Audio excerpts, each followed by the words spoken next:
So finally groupism ചേർന്ന് എന്ന് വേണമെന്നുണ്ടെങ്കിൽ പറയാം. ഗ്രൂപ്പായിട്ട് നമ്മുടെ അനീഷിനെ ജയിലിലാക്കിയിരിക്കുകയാണ് ബിഗ് ബോസ് മലയാളം സീസൺ 7 നാലാമത്തെ ആഴ്ചയിലെ ജയിൽ ടാസ്കിൽ കണ്ടസ്റ്റൻസ് എല്ലാവരും കൂടി ചേർന്ന് തിരഞ്ഞെടുത്തത് അനീഷിനെയും അതുപോലെ തന്നെ അനുമോളെയാണ്. അനുമോളെ നമുക്ക് ഇതിനകത്ത് കൺസിഡർ ചെയ്യേണ്ട കാര്യമില്ല, ജയിലിലേക്ക് പോകേണ്ട ഒരു കണ്ടസ്റ്റന്റ് ആണ്.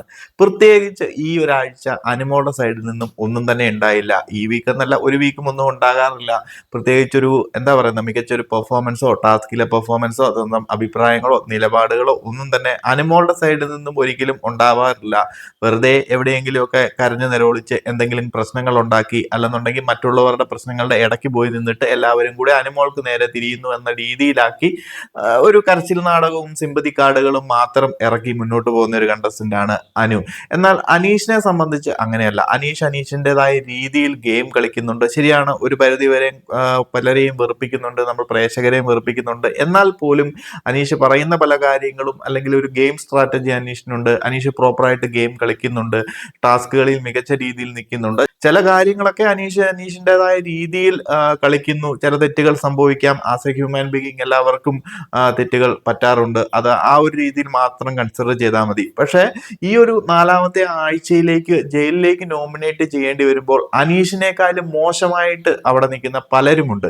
ഒന്നാമത്തെ കാര്യം നമ്മുടെ രേണുവിന്റെ കാര്യം നോക്കിക്കഴിഞ്ഞാൽ പ്രത്യേകിച്ച് ഒന്നും തന്നെ ഈ ഒരാഴ്ച ടാസ്കുകളിലാണെന്നുണ്ടെങ്കിൽ പോലും മറ്റ് പല കാര്യങ്ങളിലാണെന്നുണ്ടെങ്കിൽ പോലും ഒന്നും ചെയ്തിട്ടില്ല. ശൈത്യയുടെ കാര്യം നോക്കിക്കഴിഞ്ഞു കഴിഞ്ഞാൽ പ്രത്യേകിച്ച് ഒന്നും തന്നെ ചെയ്തിട്ടില്ല. അതുപോലെ തന്നെ ക്യാപ്റ്റൻസി ടാസ്കിലുള്ളവരൊക്കെ ഈ ശരിക്കും ജയിൽ നോമിനേഷനിലേക്ക് വരേണ്ട ആൾക്കാരൊക്കെ തന്നെയാണ്. രണ ഫാത്തിമയാണെന്നുണ്ടെങ്കിലും ബിന്നിയാണെന്നുണ്ടെങ്കിലും പ്രത്യേകിച്ച് ഒന്നും തന്നെ കാണിച്ചിട്ടില്ല. ഇനി അവര് ഓക്കെ ക്യാപ്റ്റൻസിയിലേക്ക് പോയതാണല്ലോ, ഇനി ബാക്കിയുള്ള ഇഷ്ടം പോലെ കണ്ടസ്റ്റൻസ് അവിടെ നിൽക്കുന്നുണ്ട്.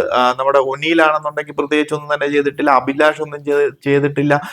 നൂറ ആദില ഒന്നും ചെയ്തിട്ടില്ല. ഇവരൊക്കെ അവിടെ നിൽക്കുമ്പോൾ അത്യാവശ്യം ടാസ്കുകളിൽ മികച്ച രീതിയിൽ പെർഫോം ചെയ്ത് അത്യാവശ്യം എന്താ പറയുന്നത്, അല്ലാത്ത അതർ ആക്ടിവിറ്റീസിൽ മികച്ച രീതിയിൽ നിന്ന് അനീഷിനെ ഒരു ഗ്രൂപ്പായി ചേർന്ന് അറ്റാക്ക് ചെയ്ത് ജയിലിലേക്ക് അയക്കുകയാണ്. പിന്നെ മറ്റു പലരും അതിനെ സപ്പോർട്ട് ചെയ്തങ്ങ് ചെയ്തു എന്നതല്ലാതെ ഒരു ഗ്രൂപ്പിസം കൂടി ഗ്രൂപ്പിനുള്ളിൽ നിന്നുകൊണ്ട് ആ ഗ്രൂപ്പ് തീരുമാനിക്കും ആര് ജയിലിലേക്ക് പോകണം, ആര് ക്യാപ്റ്റൻസിയിൽ വരണം എന്നൊക്കെ ഒരു രീതിയിലാണ് ബിഗ് ബോസ് ഹൗസിനുള്ളിൽ പോയേക്കുന്നത്. എന്താണെന്നുണ്ടെങ്കിലും നാലാമത്തെ ആഴ്ചയിൽ ഒരു എന്താ പറയുന്നത്, ഒരു അൺഎത്തിക്കലായിട്ടുള്ള ഒരു ജയിൽ നോമിനേഷൻ ആണ് നടന്നത്. കാരണം കംപ്ലീറ്റ്ലി ഒരു പാർഷ്യാലിറ്റി കാണിച്ചുകൊണ്ട് അല്ലെങ്കിൽ ഒരു ഗ്രൂപ്പിനുള്ളിൽ നിന്നുകൊണ്ട് ഗ്രൂപ്പായിട്ട് അനീഷിനെ അറ്റാക്ക് ചെയ്ത് ജയിലിലേക്ക് അയക്കുന്ന ഒരു കാഴ്ചയാണ് എന്താണെങ്കിലും ഈ ഒരു നാലാമത്തെ ആഴ്ച കണ്ടത്. അപ്പൊ നിങ്ങൾ കണ്ടുകൊണ്ടിരിക്കുന്ന പ്രേക്ഷകരുടെ അഭിപ്രായങ്ങളൊക്കെ ഒന്ന് ഷെയർ ചെയ്യുക. നിങ്ങൾ യോജിക്കുന്നുണ്ടോ അനീഷിനെ ഈ ഒരു ആഴ്ച ജയിലിലേക്ക് വിട്ടത്, അതും മറ്റ് കണ്ടസ്റ്റൻസ് അല്ലെങ്കിൽ മോശമായ കണ്ടസ്റ്റൻസ് അവിടെ നിൽക്കുമ്പോൾ?